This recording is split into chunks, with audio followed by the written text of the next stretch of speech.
Good morning सगळ्यांना. शुभ प्रभात. कसे आहात सर्वजण? मजेत ना? मीही मजेत आणि एकदम आनंदित आहे. तुम्हा सर्वांच्या कृपा आशीर्वादाने शुभेच्छांनी मी निरोगी निरामय आणि नित्यानंद आहे.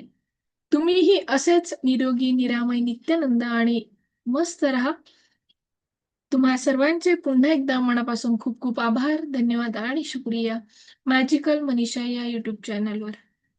मी मनीषा मुकुंद ताम्हणे तुम्हा सर्वांचं पुन्हा एकदा या चिंता सोडा सुखाने जगा या पुस्तकाच्या विश्लेषणामध्ये मनापासून स्वागत करते, धन्यवाद देते, आभार मानते. आपण सर्वप्रथम प्रार्थना करूयात, जेणेकरून आजचा आपला दिवस आणखी एक दिवस आपल्याला परमेश्वराने जो काही दिला आहे त्याबाबत आपण परमेश्वराचे आभार मानूया. हे परमपिता परमात्मा नारायणा, तुमच्या कृपेने तुमच्या आशीर्वादाने मला आजचा आणखी एक दिवस जगण्यासाठी दिला, त्यासाठी खूप खूप धन्यवाद. तुम्ही प्रत्येक क्षणी प्रत्येक सेकंदाला माझ्यासोबत आहात, म्हणूनच आजचा दिवस माझ्या आयुष्यातील सर्वोत्तम दिवस आहे, सर्वश्रेष्ठ दिवस आहे. प्रेम, आदर, सन्मान, प्रशंसा, गुड न्यूज जॅकपॉटने भरलेला मला दिला, त्याबद्दल मी तुमच्या मनापासून आभार मानते, धन्यवाद देते, शुक्रिया करते.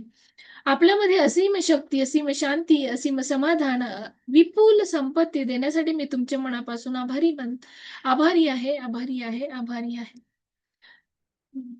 माझ्या संपर्कात येणारी प्रत्येक व्यक्ती, वस्तू, ठिकाण, परिस्थिती, वातावरण, पैसा, हवामान, राशी, भविष्य, निसर्ग, ब्रह्मांड, संपूर्ण विश्व हे आपल्यासाठी अनुकूल आहे, अनुकूल आहे, अनुकूल आहे.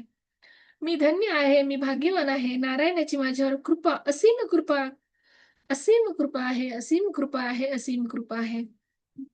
नारायण, हे नारायणा, तुमच्या आशीर्वादाने मला राहण्यासाठी घर दिलं.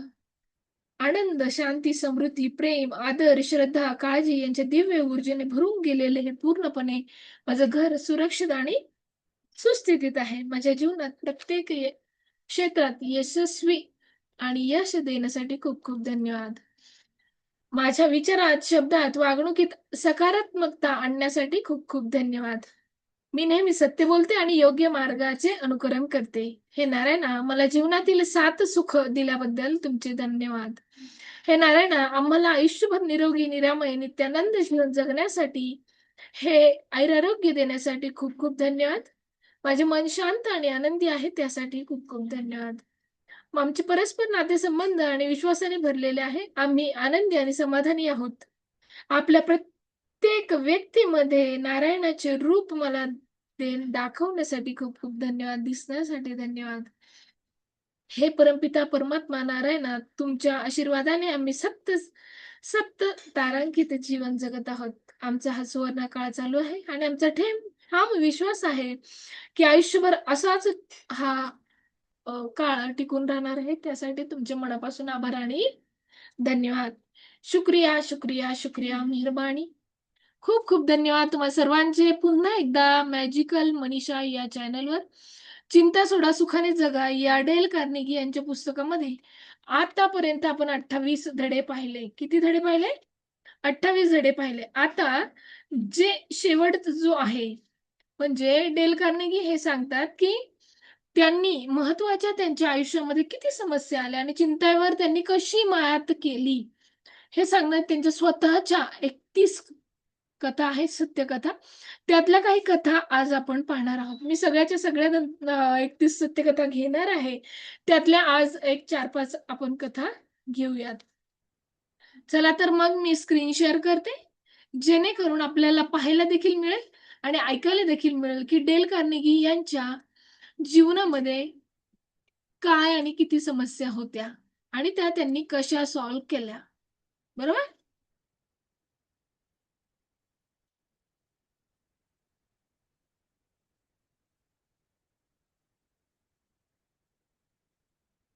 सर्वांना स्क्रीन विजिबल आहे? चिंता सोडा सुखाने जगा.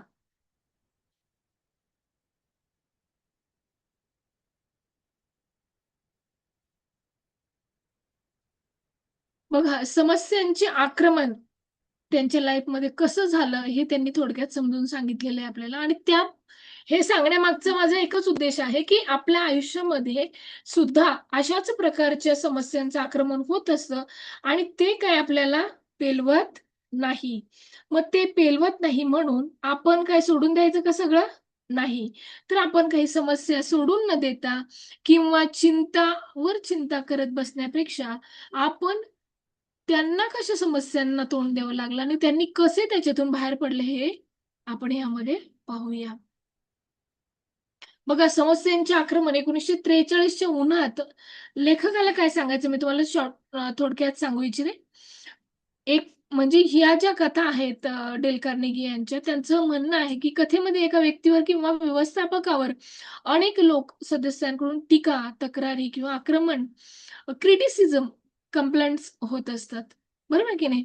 आपल्यावर पण ते होत असतात. मग त्याच्यातून लेखक कसे बाहेर पडले, हे ते सांगत आहेत. तर त्याच्यातून आपल्याला काय शिकायला मिळतं हे आपण पाहूया.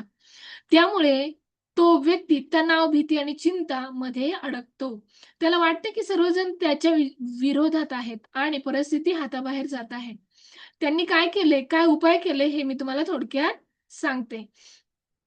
यांनी लेखकाने जे आहे, त्या लेखकाने बरेचसे उपाय त्यांनी त्याच्यावर केले. स्थितीचा शांतपणे विचार केला म्हणजे जी काही परिस्थिती त्यांच्यावर अ, ओढवली गेली, त्या परिस्थितीचा त्यांनी शांतपणे विचार केला. घाबरण्याऐवजी किंवा त्यांनी परिस्थिती समजून घेतली. म्हणजे आपण कधी-कधी घाबरून जातो, आता मी काय करू? आता कसं होईल? आणि स्वतःचाच बीपी लो होतो किंवा वाढून जातो. त्यापेक्षा त्यांनी शांत राहून घाबरण्याऐवजी त्यांनी परिस्थिती समजून घेतली. तथ्य वेगळे केले आणि भावना वेगळ्या केल्या.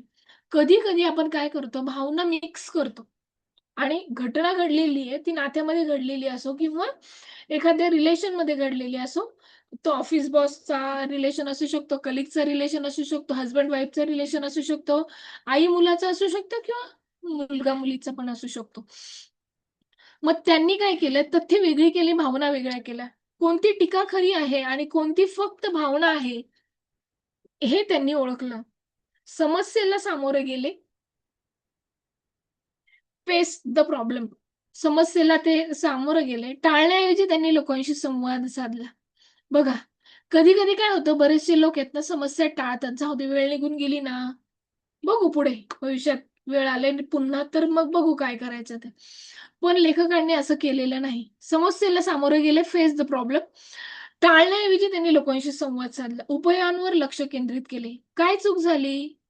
यापेक्षा कसे सुधारता येईल यावर त्यांनी काम केले. बघा, या गोष्टींचा आपल्याला पुरेपूर वापर करता येईल. स्वतःवर नियंत्रण ठेवले. राग, भीती यांना वश न होता शांतपणे राहिले. म्हणजेच काय? लेखकाला काय सांगायचंय, टीका किंवा आक्रमण टाळता येत नाही, पण त्यावरची प्रतिक्रिया आपण नियंत्रित करू शकतो. चिंता करण्याऐवजी समस्या समजून घेऊन कृती करणे हेच यशाचे मोठे रहस्य आहे. शांत मन आणि योग्य कृती म्हणजेच काय? चिंता कमी.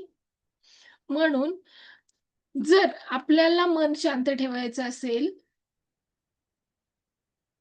तर आपल्याला काय करावं लागेल? योग्य कृती करावी लागेल. म्हणजेच चिंता कमी होईल. अशा प्रकारच्या या त्यांनी सांगितलेल्या कथांमधून आजचा महत्त्वाचा हा संदेश होता. चला तर मग पुन्हा भेटूया उद्याच्या सत्रामध्ये. तुमचे तोपर्यंत आपण घेऊया राम-राम. खूप खूप धन्यवाद तुम्हा सर्वांचे. डेल कार्नेगी यांचे मनापासून धन्यवाद. पंचतत्वांचे मनापासून खूप खूप धन्यवाद. या वैश्विक ऊर्जेचे मनापासून धन्यवाद, की आजचा आणखी एक दिवस आपणा सर्वांना जगण्यासाठी दिला आणि हे पुस्तक चिंता दूर कशी करायची याच्यामधून नवीन-नवीन त्यांच्या अनुभवातून, लेखकाच्या अनुभवातून आपल्याला 4 गोष्टी शिकवण्याचा त्यांनी प्रयत्न केला. तर महत्त्वाचे पॉइंट्स मी तुम्हाला सांगितले, तर नक्की विचार करा आणि आपल्यामध्ये जर अशा गोष्टी काही घडत असतील, तर त्याच्यावर इम्प्लिमेंटेशन करण्यासाठी खूप चांगला पर्याय लेखकाने आपल्याला उदाहरणासहित त्यांची स्वतःची उदाहरणं त्यांनी दिलेली आहेत. So thank you. मनापासून धन्यवाद. Thank you, thank you, thank you.